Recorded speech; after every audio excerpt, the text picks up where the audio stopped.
Hello, boys and girls. I wasn't expecting any visitors today. Where am I? Who am I? What time of year is it? Oh.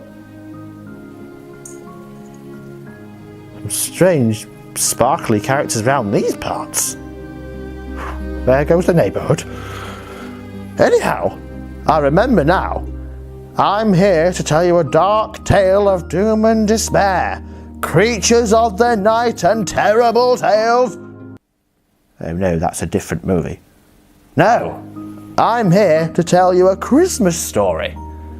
To bring joy and prosperity and goodwill to all men. To be honest, as far as goodwill goes though, I am pretty tired and I would like to go to bed shortly. I'm an old man, you know, I have needs, so bear with me. So as the night before Christmas, overlooking the River Tyne, thoughts in motion gathered together, this year for the final time. Cameras at the ready and pointed with care, in hopes that viewers would like, subscribe and share. Newfangled kids these days with their computers. But vanity and glamour was not really their style. Prefer a pint and a pie than a night on the tiles. For Newcastle was their home, and of it they were proud. The Geordies are the best, very funny, canny loud. 3 musketeers with a love for the tune, even if one's from Yorkshire. Here, give the lads some room. So lights, camera, action. The stage is all set. This could be our best episode yet. So grab your popcorn, dim the lights, get on the edge of your seat. For this is the Christmas special. Let's have a canny good neat. Bang, bang, bang, bang.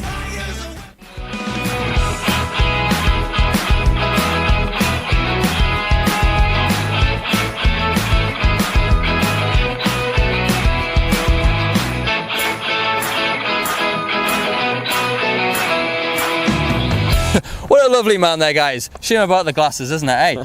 Hello there, guys, and welcome to this festive episode of Thoughts in Motion. I'm Adam, we have George, and we have Carl, and we have a very special festive topic to bring you into the new year.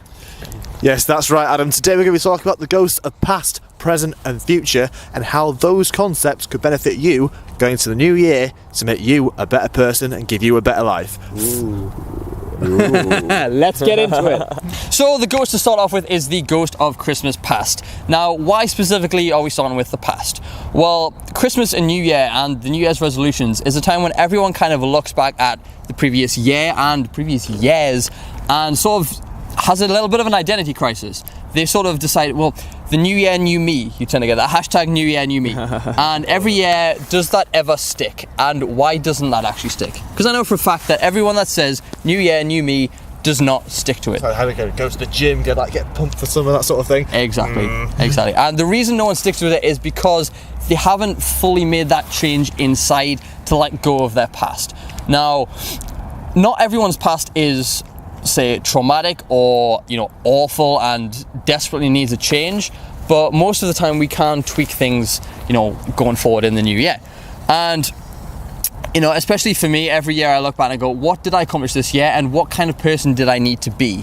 What kind of person did I need to change into from, you know, the previous year to get the shit done that I needed to this year? And that's quite a painful thing, I would say. Do you agree? So yeah, like it's quite a painful experience to think, you know, I need to change, but what specifically do I need to change about my life? It certainly is. The idea of transforming oneself is absolutely terrifying in some regards, because it actually means you have to take responsibility for that change. There's actions you've got to put in place to think, okay, what can I do to get to the place I want to be? It's very easy to say, do you know what, I'm quite happy with how I am.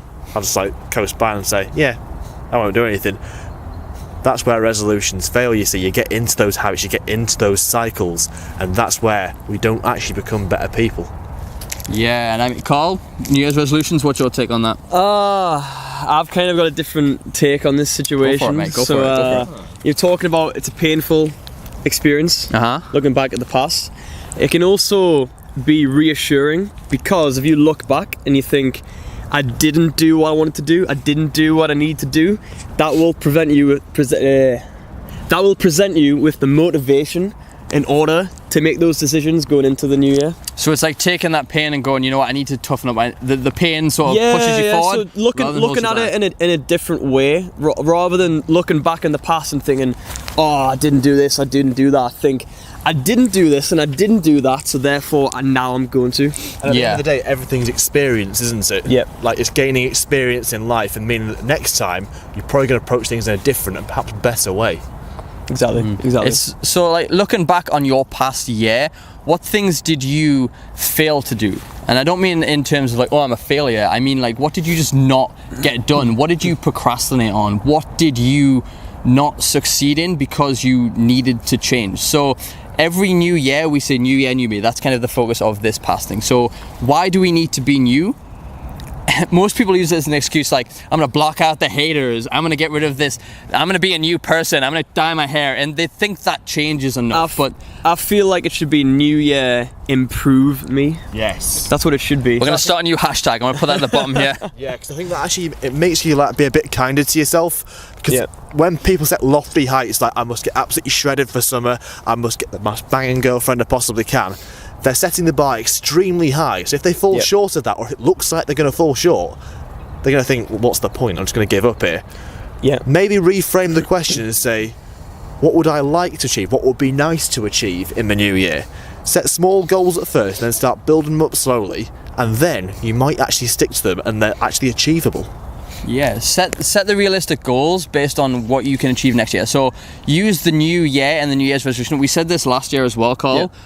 We said it's going to be a year of urgency. So it's have that urgency to move forward again, because everyone is so stuck in the past. They identify so much with it. Like, this is who I was 2 years ago, so this is who I'll always be. That's not the case, guys. George, when he first started, we had to do so many takes in front of a camera to get the introduction right, and you know, he's getting angry at himself, and me and Carl were the same when we started, but over time you change and you understand how the camera works, how to, you know, where to hold the microphone, just all these sort of things that tweak internally as well. So you know how to speak, you know what you want to say, you don't stutter as much. I mean, obviously we still fuck up lines and stuff like that. It's okay to fail, hence last video, But the change happened internally for us to be able to do this. We wanted to be able to do this, and in order to do that, we had to change from our past selves, which was uncomfortable. It's uncomfortable to put ourselves in front of the camera, and of course, you know, for you guys out there watching as well, there is something that you want to do that you don't feel like you are the kind of person that can do it, but you need to stop identifying with that person anymore. Take the lessons from your past and say, I can improve on this person to become a better person who can handle these tasks. I think I've got a good quote to summarise what you just said, which is, don't judge me for the person I was yesterday, because I'm a different person today. Yep. And that applies to every single day into the new year and beyond. We're constantly evolving, constantly changing. Every day is a new opportunity. Exactly. And don't let your past hold you back. We've said this before, and you know, if you have some sort of, you know, if you feel guilt towards something you've done in the past, or something that you didn't do, let it go and use this new year as a refresher. Say, you know, it's like emptying your recycle bin on your laptop. It's like, get rid of it all. It was there, and it's still there deep in the hardware, but it's disappeared. What was Eminem said, cleaning out my closet? Cleaning out I would say use the negative things and experiences that have happened in your past to improve and impact your future, basically. Using going into the new year. Yeah, use that negative motivation to push you on, and not let your past define what's going to happen in your present and in your future. Yes. Alright guys, next up we have the ghost of Christmas present. So with this, we want to talk a little bit about living in the present moment and how that is the most important thing realistically. The other guys are talking about the past and talking about the future, but realistically, to me personally, I feel like the present moment is the only thing that matters, because all of the decisions that you make and all the things that you do affect both vice versa, either way, in a negative or in a positive way. Obviously, you want it to affect it in a positive way. You want to improve yourself. You want to look to next year and think, I can do this better. I can be better at that. And the present, concentrating on right now, focus on the things that you're doing, the projects that you're doing, the jobs you're doing, the careers that you're doing, focusing on that present moment right now and making sure you take the steps to make the right decisions going into the new year in that present moment. Yeah, and I mean, with regards to the present moment, we tend to, start, when we look at the past and live there, we start to feel depressed. We start to look at all the, for some reason, guys, our mind seems to jump to the more depressing parts of our past. We never look back and go, 100%. remember that nice time I had with such and such? Yeah. And Unless you're drunk. yeah, unless you're pissing, like, that night was epic, But Man, you can't remember it. So. But like living in the present, it makes you feel grateful for the moment that you're in. So I said to Carl before we stepped up here, I said, we are in a moment right now where we are not fearing the future and we're not discussing the past. Yeah. We are in this moment making this video, and there is a weird sense of peace and this state of mind that I've never experienced when I think of the future or when I think of the past. I have to put myself in this moment. It's a very weird concept, but George, I don't know what your takes on this are, but it's something that if you can start to enjoy moments in the next year, you're laughing. It's going to be an amazing year. I completely agree. And I think really out of the three, the past, present and future, the clearest one of those three is the present. Because we have all our senses available to us, we can actually interact with the world in a lot better manner. We can act in a much more substantial way than we can thinking about the past or thinking about the future. Because sometimes we form like rose-tinted views of the past, thinking, oh, everything was better back then, everything was amazing, and we tend to nostalgia. Yeah, exactly. Yeah. And we tend to black out perhaps the negative parts of things that weren't so good. Yeah. Or the opposite extreme. We might think that the past was horrible, everything was terrible at that time. When actually we forget to be grateful for the things that did happen back then. Only in the present can we really see everything with clarity, but we can only do that if we block out the cloudiness of the past and the worries of the future. Yeah, I think the problem is I am, and we're all guilty of walking around living in the past or the future. Ruminating on that. Yeah, thinking about all the things that you did in the past or the things that you could do better in the future, when, like I mentioned at the start of this, is realistically, does that really matter? Because you're living in the right here and now, and that's all that matters. And if you walk around, it's like walking around with what's the saying? You walk around with a cloud on your shoulder or whatever it is. Whatever the saying is. Yeah. I think I know what you mean. So if you, to me, I know that I'm talking from experience a little bit. You get yourself down in the dumps and a bit depressed and sad, and you're walking around thinking, what am I going to do in the future? How is this going to happen? Why is that going to happen? When's that going to happen? Or thinking and sulking on bad decisions that you made in the past, bad ex-girlfriends, bad jobs, whatever it may be. Yeah. There's no positive to walking around with that on your shoulder. That's right. An important thing to remember is that change happens in the future, but it's enacted in the present. Action happens in the present. Yeah, and I think when we so I tend to look for the future quite a bit. I'm very guilty of this. Carl's always like, bro, enjoy the moment, like live in it. And I'm like, no, like I've got this to do and this to do and this to do. And sometimes it overwhelms my reality to get deep here, to the point where I'll be sat, with George, with Carl, having a beer or having some food, and my mind's not there, and they're just like, hello, like, where are you? And you can tell someone who's really enjoying the present moment because they're full of life. They've got a spark in their eye. They look at you when they talk, and you feel from them that they genuinely care about what's going on now.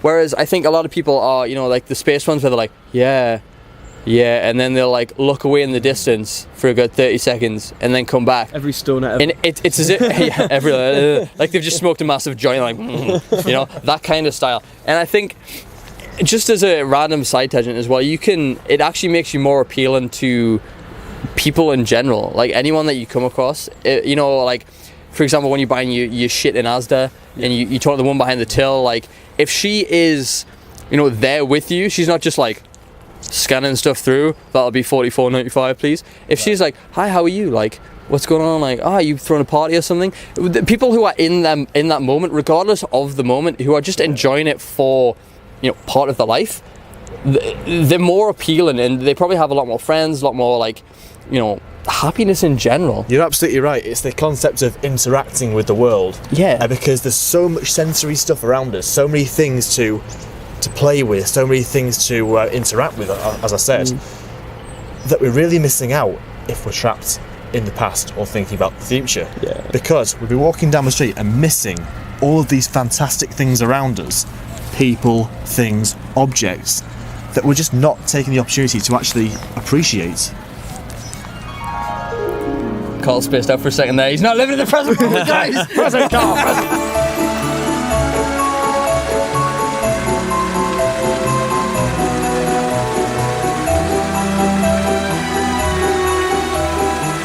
Okay, now Carl is back with us in the room. Well, it's kind of like a bridge, but hey, we'll work with it.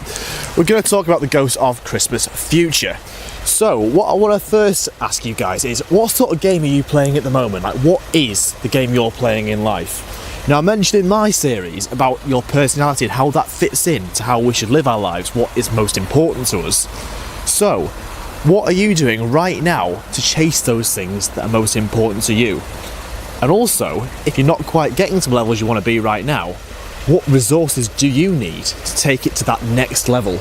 Adam, you mentioned a lot about leveling up in your series. Yeah. So, what I took when we talk about game, we don't talk about fucking online. When we talk about get my shit together. Yeah. When we talk about leveling up in our game, we don't mean like a video game, but in a sense we do. So everyone has a game in life that they play. Everyone has a determined point in their future that they want to get to. So for example, it could be the manager promotion, it could be the public speaking, getting in front of a crowd, it could be throwing yourself off a mountain and a paraglider, it could be anything like that. It could be something as simple as starting something new, like playing a game of football. I thought you were going to say throwing yourself off a bridge there. Throwing yourself off a bridge? No, I'm not going for a swim. This water is like a swamp. It's like Shrek's going to come out in a minute. That's not the best thing for the future, guys. Don't do that. But in terms of like game, it's like you decide what game you're playing. So I'm clearly not playing the football game, right? I'm clearly not playing that game. I am playing the in front of camera, throws his hands around, talks utter shit kind of game, right?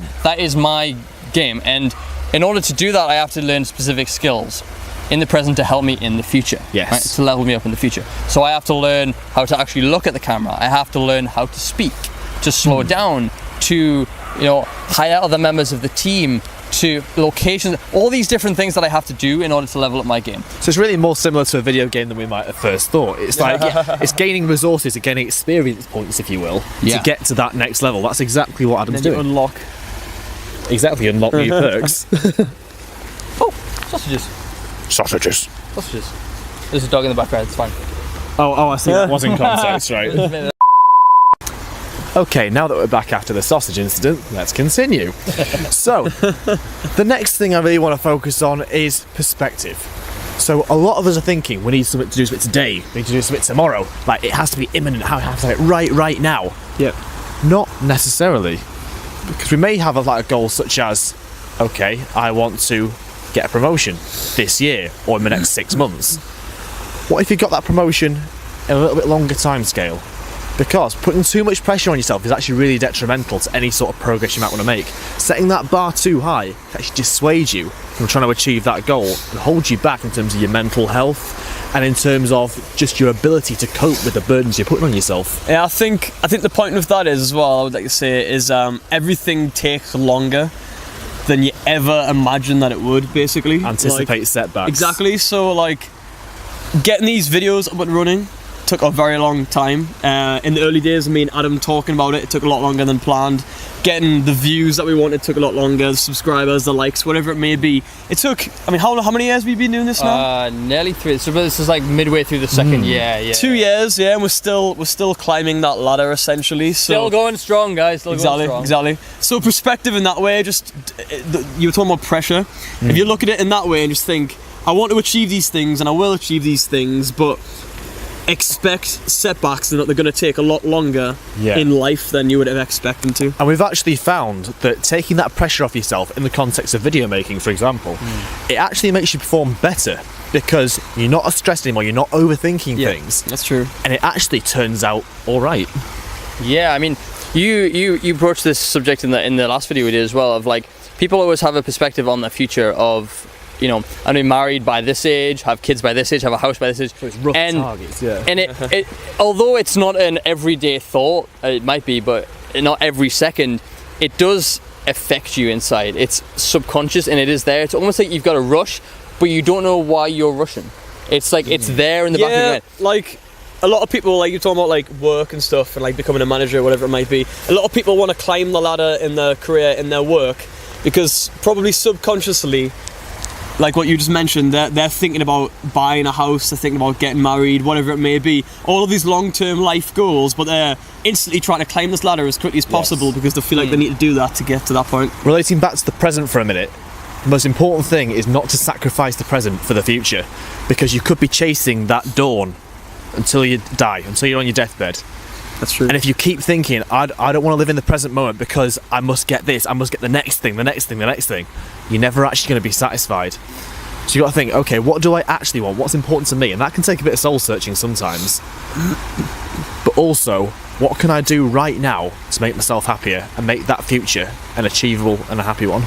Yeah, and you know, I have a lot of pressure on me. Like I put pressure on myself. I'm one of those people. Carl, I know you're the same. Yep.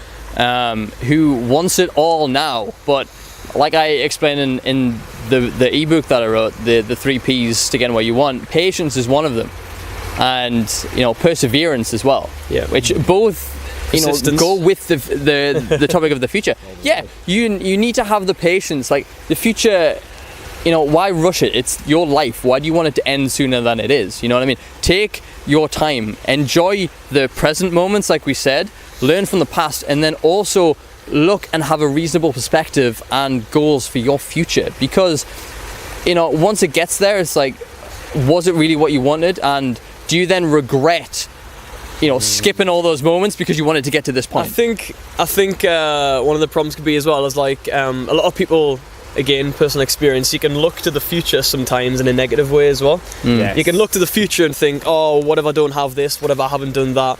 What if I've lost this job, lost this money, whatever it may. And look into the future in a negative way. And obviously you don't want to do that. You want to look at the future in a positive way. But everything that you do, again, relating to the present moment, impacts that. So You're absolutely right, Carl. And with regards to the future, you can't worry or fret over things which haven't happened yet, because they are indeterminate, and there are so many combinations that could happen, so many permutations and things that might go wrong along the way, things that might go right along the way. You can't predict every single scenario, and you can't plan for every outcome. Have you ever noticed how, as humans, you should probably relate as well, when it comes to the future, a lot of the time we actually create scenarios. We do. We create demons all that the aren't time. there. Yeah, and that's where the anxiety and the stress and the depression, everything comes from. I feel like a lot of the time, thinking like, what if that? What if this? I'm massively guilty of this a lot, and I know a lot of people would be as well. So that's one of the things. That's the thing, I do it a lot as well, like in terms of the ruminations. Like I always try and play out every single possible outcome it could be and think, okay, what would I do if such and such said this? What would I do if this happened? Yeah. When actually, thinking about that, just replaying the thoughts in my head, I'm not actually formulating a plan, it's not actually getting me anywhere. Not productive at all. Exactly. Yeah. And what it is actually doing is it's draining my energy and resources that I could be using when that moment actually comes, and actually assessing the situation for what it is, saying, okay, what have I actually got in front of me here? What can I do about it right now?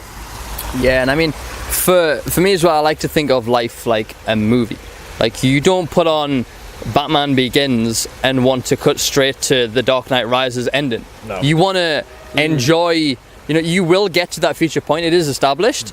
Story. But are you going to know the full story along the way, or are you going to cut bits out and just skip so you've got the end? And most of the time, if you did that, the end wouldn't make much sense to you anyway. So treat your life like a movie. You are currently in the second half. You're in the middle bit now. You're, you know, from probably when you leave school, when your life actually starts, you know, that's the Dark Knight. That's the middle sort of chapter. Yeah, mentioning about movies as well, I'm thinking about Lord of the Rings at the moment. Yeah. In that it's a long haul through Lord of the Rings. It's about 9 hours worth of film. Yeah. But would you really want to sacrifice all of that just to go, oh, Frodo does get to Mordor in the end, and he does melt the ring, and Sauron is destroyed? Do you know what the most important part is, and always has been, always will be? The journey. Yes. The journey, every single time, 100%. And accepting that tragedies will occur. For example, like Frodo thinking he's lost his best friend Samwise when Gollum betrays them. Like, he thinks that all is lost there, and so do the people fighting the Uruk-hai and the Orcs. They all think that everything is doomed to fail at many points during the movie, and a lot of main characters die, in fact, during that film. Spoiler alert. But despite the tragedy, the characters accept that, they move forward and they power on, and eventually, slowly but surely, they get to that end goal. It doesn't happen overnight, and it takes a lot of walking through plains with very dangerous creatures about, but they get there in the end. So look to the future with positivity, guys. Don't be afraid of it, be patient, and think, what opportunities are out there for me? The future is the present once you've arrived. I like that. Too right. I'm writing that one down. That's going in there. And that's all we've got time for this year, guys. We hope you've enjoyed all the content we've put out, especially this festive special on this very cool day here in Saltwell Park.